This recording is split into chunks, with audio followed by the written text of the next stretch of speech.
Seguimos en ADN. Y ahora estamos con el director de Factune, Eduardo Botinelli. Muchísimas gracias por estar. ¿Qué tal? ¿Cómo están? Buenas noches. ¿Qué tal? Antes de entrar a hablar un poco desde el aspecto más politológico de la gestión de Tabaré Vázquez, vamos a ver un tape, esta vez sobre la segunda presidencia de Vázquez.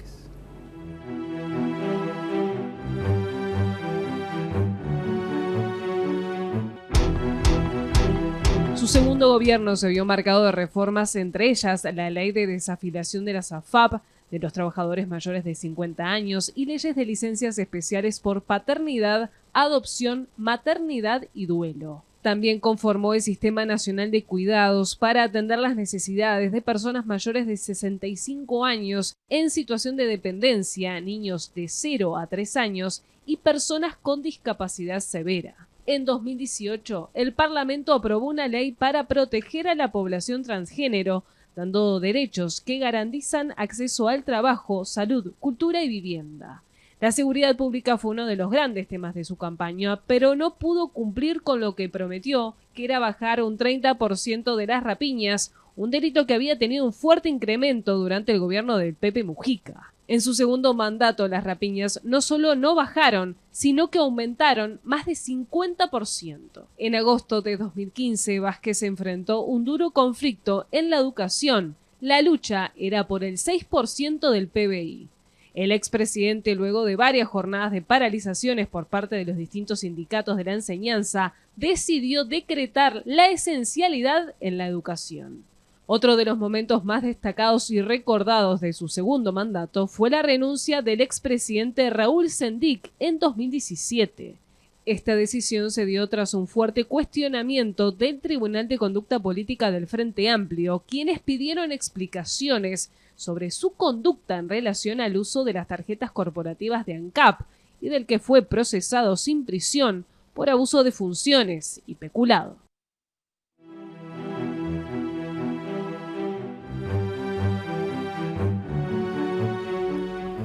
Eduardo, qué contraste, ¿no?, entre la primera y la segunda presidencia, ¿no? Si uno mira los grandes logros de su primera gestión y después ya la segunda más conflictiva, dos episodios que el tape refrescaba, ¿no? El hecho del conflicto de la educación y la renuncia de su vicepresidente, ¿no? Sí, digamos, algunas cuestiones propias y otras ajenas, ¿no? Es decir, sin dudas es un contraste muy fuerte. Es decir, lo que fue la primera presidencia de Vázquez fue un gran elemento transformador de la sociedad en términos de la reforma impositiva, la reforma de la salud. Es decir, fue de reformas realmente y bueno, el plan Ceibal, digamos, hay toda una serie de logros que son, además, fueron primero con algunas dudas y algunas críticas importantes del lado de la opinión pública y también políticas, pero que después logró capitalizar con un cierre de presidencia muy valorado en términos de la opinión pública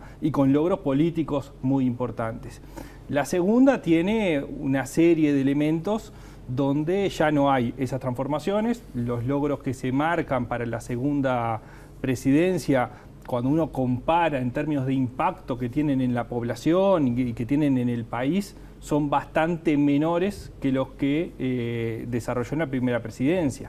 Además de los conflictos, de problemas en la misma gestión. Él arranca muy fuerte, pero enseguida empieza a haber señales que lo debilitaron fuertemente en la opinión pública. El conflicto de la educación, se pararon las obras del Antel Arena, se dieron señales fuertes en términos de la coyuntura económica que se empezaba a atravesar, y eso, junto con no lograr transformaciones y además en medio de algunos cuestionamientos que había hacia algunas políticas, no hizo tampoco cambios en el gabinete, ¿no? Entonces, dio como una idea, cuando se conforma incluso el gabinete 2015, había pocas diferencias, había varias, pero era como que muchos nombres se repetían con 10 años atrás, ¿no? Y entonces dio como una visión inicial de cierto estatismo,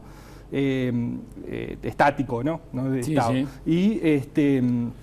Y Y contrasta fuerte la segunda con la primera, porque la primera fue muy fuerte en términos de transformaciones, en términos de logros políticos y de apoyo de la ciudadanía. Ahora, si analizamos cuando Tabaré Vázquez asume su primera presidencia, venía con una economía que después de la profunda crisis del 2002-2003 había rebotado y estaba en franca recuperación, con una economía más ordenada. Cuando él toma la segunda presidencia, siempre se dice que gastaron mucha energía. Primero, una economía que venía decayendo, y una casa y una economía muy desordenada del gobierno Mujica, ¿no? Sí, sí. Bueno, de hecho, cuando uno estudia la primera reacción de la opinión pública, pero también del sistema político, la idea era que Vázquez venía a poner orden, ¿no? De alguna forma venía a poner orden en algunos elementos y no fue lo que se vio, digamos, no fue lo que se tradujo en la opinión pública, y en el sistema político empezó a permear mucho una demanda o si se quiere, desilusión con respecto a lo que se esperaba que fuera, ¿no? Había grandes expectativas, incluso desde los votantes opositores o de los políticos de la oposición, en que fuera de una forma que no terminó siendo, ¿no? Pero creo que sobre todo esto lo miramos en ese contraste, ¿no? Claro. En una presidencia que tiene grandes transformaciones, discutibles algunas y todavía se siguen discutiendo, con otra que no logró esos avances, ¿no? Y sin duda la coyuntura económica totalmente distinta. ¿Vos lo veías a un Vázquez, como le señalaban en algún momento del comienzo, con unas características de outsider? En el comienzo de su carrera política, En la primera candidatura. en la intendencia, sí. Él no tuvo actividad política orgánica. Claro, pero eso no necesariamente te convierte en un outsider. Bueno, no, es verdad. Pero él no participaba en la actividad política propiamente dicho, ni en la clandestinidad, ni previo. Él empieza después. Ya en el año 87 es que él comienza la actividad política propiamente dicha. Y no estaba en los primeros lugares, en los primeros cuadros, ¿no? Es decir, él comienza enseguida, o sea, tiene muy rápido el ascenso. Y tenía un manejo no de la política tradicional, y de hecho eso es una virtud claramente en sus comienzos. Pero era alguien que no estaba dentro de la política. No se usaba el término outsider en la época, sí, ¿no? Arranca en la Comisión de Voto Verde, ¿no? En la parte de finanzas. Arranca en finanzas en la Comisión del Voto Verde. Arranca ahí, sí. Ahí es que comienza. No debe ser fácil tampoco llegar a la política y tener que lidiar y mandar con tipos que tienen una vida dedicada a la política, que tiene su métier la política, ¿no? Sí, claro. Bueno, de hecho, lo que él llega a una candidatura que no se esperaba que ganara. Sí, claro. ¿No? Entonces, también eso, o sea, la propia política en general no da espacios ganables o fácilmente ganables a alguien que viene de afuera. Es la propia construcción que se va haciendo. Cuando algo es muy fácil que salga, se van ocupando esos lugares. Y bueno, en casos de renovaciones o que hay que refrescar algunos puestos o figuras, empiezan a aparecer estos elementos. Vázquez llega y gana algo que no estaba totalmente fuera de los planes, porque en el 84 el Frente Amplio había estado muy cerca de ganar, a menos de 2 puntos, pero no era una jugada segura. Entonces, en ese entorno es que él se incorpora a la actividad política, junto con estos líderes que vos decís, ¿no? ¿Y vos pensás que esa impronta caudillista, que le era ajena a la izquierda, ¿no? O sea, más bien estaba acostumbrado, era motivo de crítica de la izquierda hacia los partidos tradicionales, ¿él la impuso o la izquierda estaba, no sé si preparada, pero necesitando un líder así para poner orden en esa olla de grillos que era la izquierda?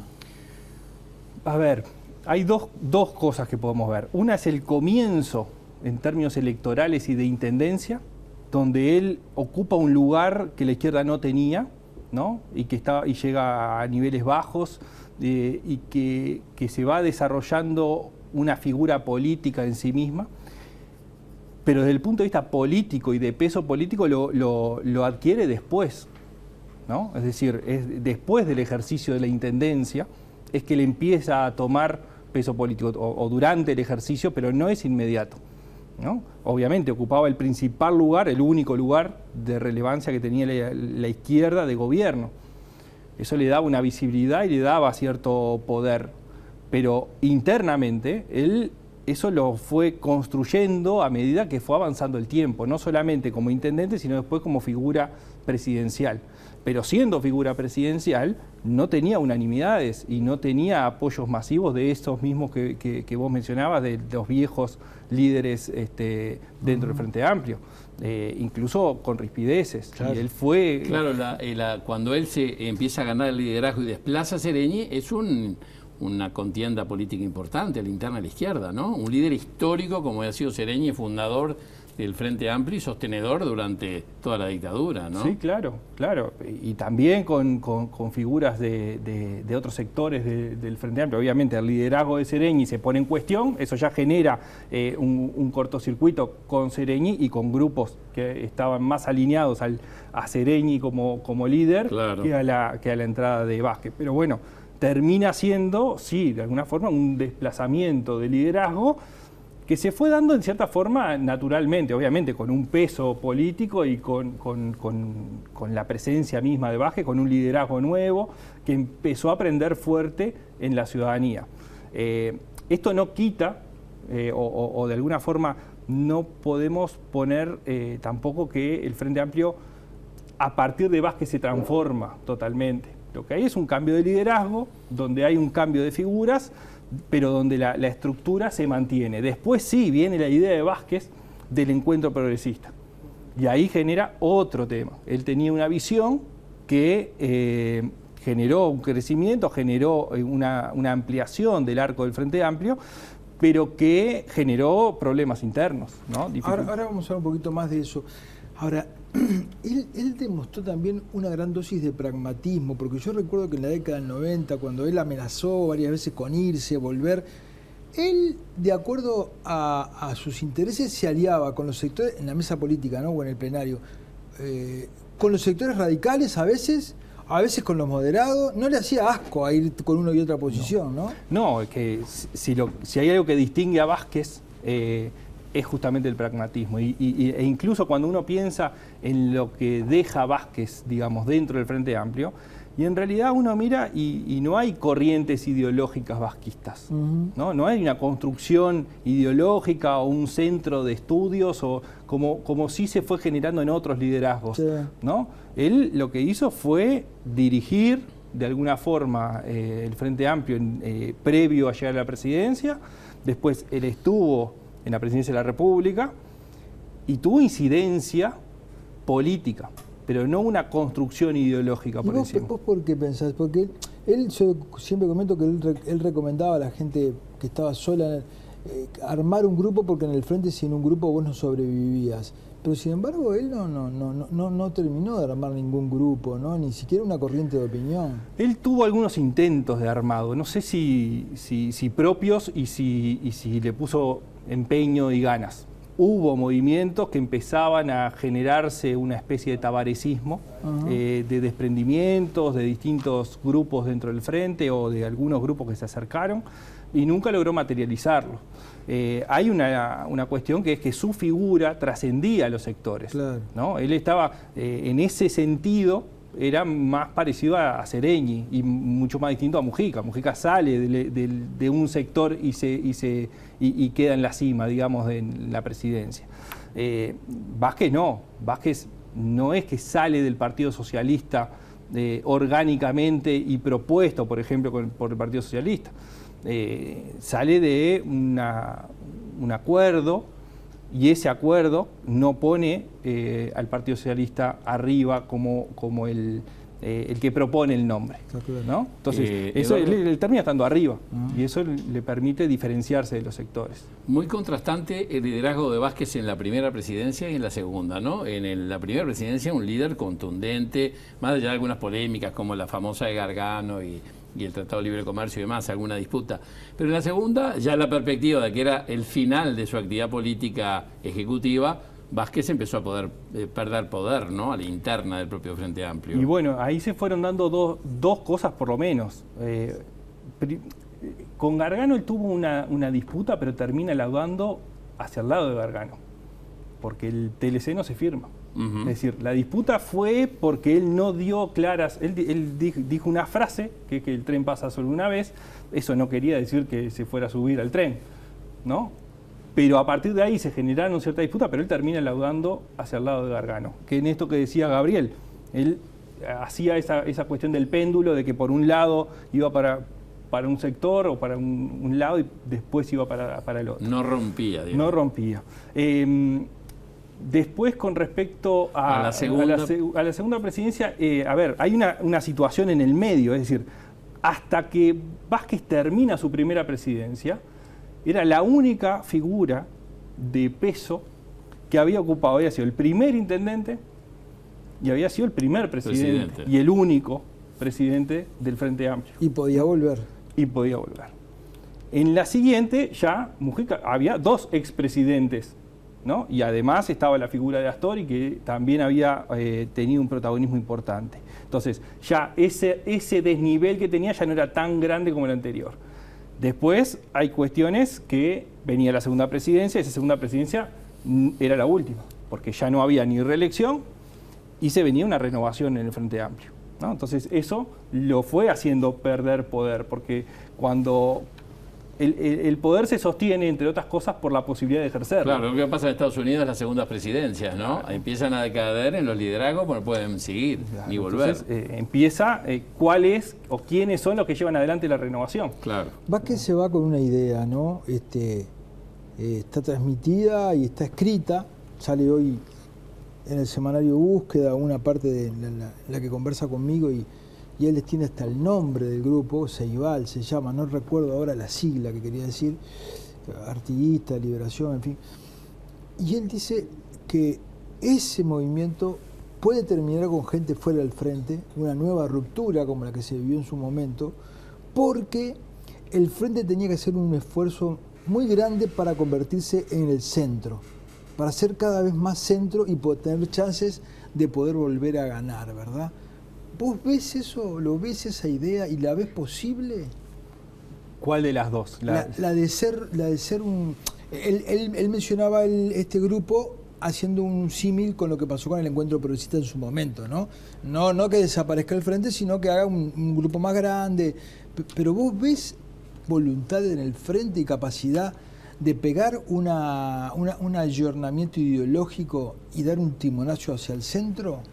Lo que pasa es que el Frente Amplio está en un momento de una encrucijada muy grande. Es decir, no es fácil visualizar hacia dónde va el Frente Amplio. Todavía no tiene procesado lo sucedido, no en la campaña electoral. La campaña electoral es el fin de toda una acumulación de 15 años. O sea, después de 15 años de gobierno pierde el gobierno. Además, la campaña electoral dejó heridas, que algunas siguen abiertas. Tienen que procesar eso, tienen que procesar la renovación de autoridades del propio Frente Amplio. Y dentro de todo ese proceso viene el reposicionamiento del Frente Amplio en todo sentido. Y uno es el punto de vista ideológico. Pero Eduardo, ¿por qué motivo habría de ser una discusión tan complicada cuando vos sabés que para la izquierda no hay más nadie? Para allá nos olvidamos, sí. Ya está. No tenemos que tener problema con... El problema es para este lado. El problema es en dónde está lo que puede ser hacia el centro. Exacto. Bueno, ¿quiénes son? ¿No? Los votantes sí aparecen claro. Ahora, ¿quién hoy está de alguna forma representando en el sistema político a ese sector?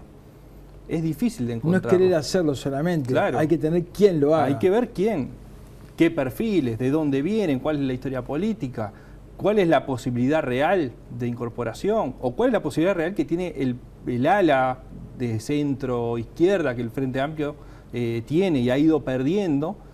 Primero tienen que entender por qué lo perdió, porque una de las causas por las cuales lo perdió es por el propio ejercicio del poder, del gobierno, por las políticas que llevó adelante, ¿no? Se fue alejando de ese sector medio y más moderado. Se nos va el tiempo y te voy a hacer una pregunta como para que te odien. ¿Quién es más grande? ¿Sereni o Vázquez? Y es difícil, porque son dos momentos históricos absolutamente distintos, ¿no?